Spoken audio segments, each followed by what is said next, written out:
এখন আমরা দেখব সেটা হচ্ছে যে হর্স এবং অক্সের মেটা কার্পাল বোন। আগে সি দিয়ে, পরে হচ্ছে আমরা টি দিয়ে টার্সাল। আগে সি, যেহেতু এবিসি বর্ণমালায় যদি যাই প্রথমে সি আছে তারপরে টি আছে, আগে মেটা কার্পাল দেখব, তারপরে মেটা টার্সাল দেখব। তো এই যে আমি দুইটা বোন নিয়েছি, এই দুইটা বোন হচ্ছে একটা হর্সের এবং একটা অক্সের, দুটাই হচ্ছে মেটা কার্পাল বোন। তো কীভাবে চিনব?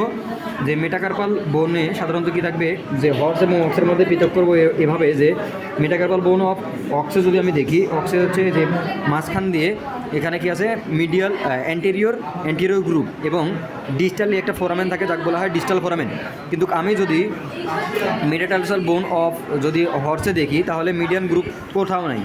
এখানে মিডিয়ান গ্রুপ বলতে কোনো কিছুই নেই, আবার কি নেই, মিডিয়ান গ্রুপও নেই এবং ডিস্টাল যে ফোরামেন সেই ডিস্টাল ফোরামেনটাও নেই, মিডিয়াল গ্রুপও নেই। এটা হচ্ছে সোজাভাবে দেখলে এরকম কর্নাইল থাকে নিচের দিকে, এখানে মিডিয়াল গ্রুপও নেই এবং ডিস্টাল ফোরামেনও নেই, কিছুই নেই এখানে।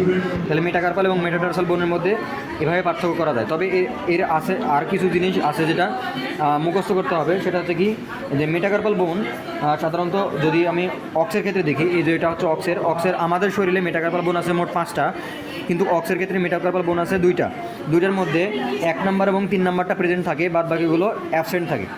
অন্যদিকে হর্সের ক্ষেত্রে যদি মেটাকার্পাল বোন দেখা হয় তাহলে হর্সের মেটাকার্পাল যে বোনটা আছে, হর্সের মেটাকার্পাল যে বোন, এটা মেটাকার্পাল যে বোন, এই মেটাকার্পাল বোনের হচ্ছে 3 নাম্বারটা হচ্ছে ওয়েল ডেভেলপ, এটা হচ্ছে 3 নাম্বার ওয়েল ডেভেলপ, এবং এটা হচ্ছে 1 নাম্বার এবং এটা হচ্ছে 5 নাম্বার। 1 নাম্বার এবং 5 নাম্বার ব্লাইন্ড অবস্থায় এই যে 3 নাম্বারের সাথে লেগে থাকে, ঠিক আছে। তাহলে দুইটা মেটাটার্সাল বোনের আমরা হচ্ছে কী বললাম, মেটাকার্পাল বোনের পার্থক্য করলাম, দুইটা মেটাকার্পাল বোনের আমরা পার্থক্য করলাম এবং হর্স এবং অক্সের মধ্যে পার্থক্য করলাম। এবার আমরা দেখব মেটাটার্সাল বোন যদি দেখি, এই যে দুইটা বোন সুতা পাতা আছে, এটা মেটাটার্সাল। এখানে মেটাটার্সাল বোনের সাথে মেটাকার্পাল বোনের যে কোনো পার্থক্য হচ্ছে, যে কোনো দুইটা মেটাকার্পাল বোনের সাথে যে কোনো একটা মেটাটার্সাল বোন যদি দেখি, টার্সাল বোনটা সবসময় কার্পাল বোনের সাথে লম্বা হবে। আবার এই যে মেটাটার্সাল যে বোনটা আছে, মেটাটার্সাল বোনের এর সাধারণত মেটাটার্সাল বোনের সাথে একটা হচ্ছে হর্স, দুইটাই যদি আমি হর্স নিই, দুইটা হর্সের একটা মেটাকার্পাল আর একটা হচ্ছে মেটাটার্সাল, অর্থাৎ হর্সের মেটাকার্পাল বোনের সাথে মেটাটার্সাল বোনের পার্থক্যটা কি?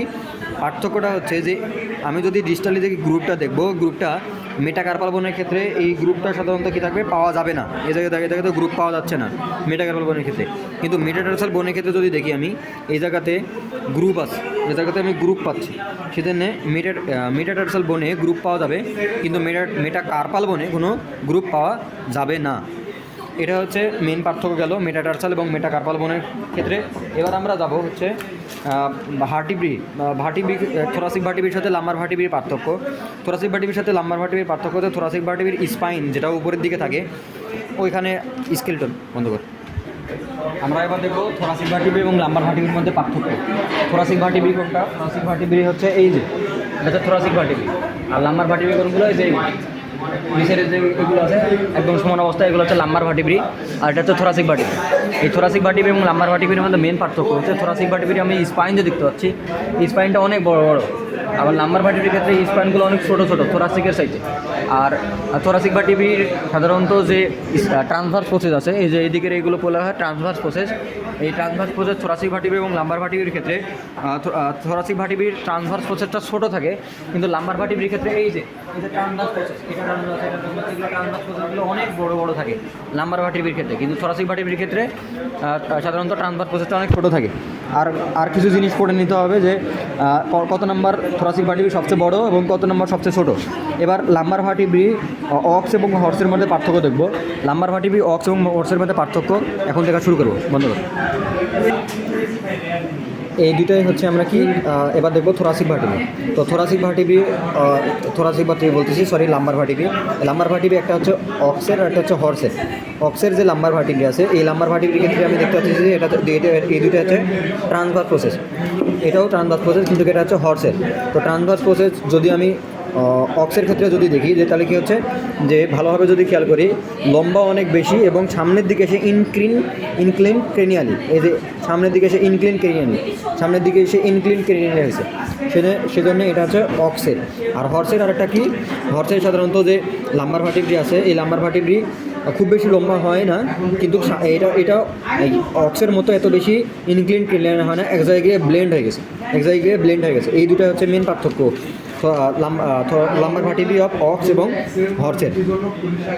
আর আরেকটা পার্থক্য আছে যে লাম্বার ভার্টিব্রি অক্সের ক্ষেত্রে সবগুলো লাস্টের দিকে আলাদা আলাদা থাকে। আমি যদি স্কেলেটন দেখি তাহলে দেখতে পাবো সবগুলো আলাদা আলাদা, কিন্তু হর্সের ক্ষেত্রে সাধারণত কী হয় যে সবগুলো ফিউজ অবস্থায় থাকে।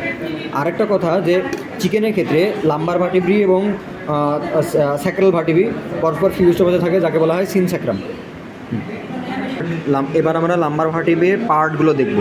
এটা বলা হয় ট্রান্সভার্স প্রসেস, এটা হচ্ছে স্পাইনাস প্রসেস, আর এর মাঝখানে যে ফোরামেন আছে এটা বলা হয় ভার্টিব্রাল ফোরামেন, এটা হচ্ছে বডি, এবং এর ভেন্ট্রাল দিকে একটা ক্রেস্ট থাকে যাকে বলা হয় ভেন্ট্রাল ক্রেস্ট। শেষ।